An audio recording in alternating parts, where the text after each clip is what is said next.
Hi friends, meal maker curry recipe ఈరోజు చూసేయండి. ఈ మిల్ మేకర్ కర్రీ రెసిపీకి కావాల్సినవైతే ఈ మిల్ మేకర్ అయితే నేను హాట్ వాటర్లో కడిగి పక్కన పెట్టుకొని, అలాగే పక్కన ఇంకో కడాయి పెట్టుకొని అందులోకి కావాల్సినంత నూనె, జీలకర్ర, కొంచెం చెక్క, లవంగాలు అయితే వేసాను.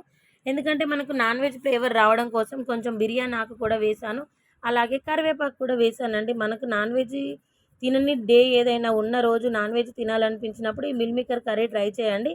నిజంగా నాన్ వెజ్ తిన్న ఫీలింగే వస్తుందన్నమాట. మంచి మసాలాలు అనేది వేసి ఈ కర్రీ ప్రిపేర్ చేస్తే చికెన్, మటన్ కూడా పని చేయదు. అంత మంచి టేస్ట్ అయితే ఉంటుంది.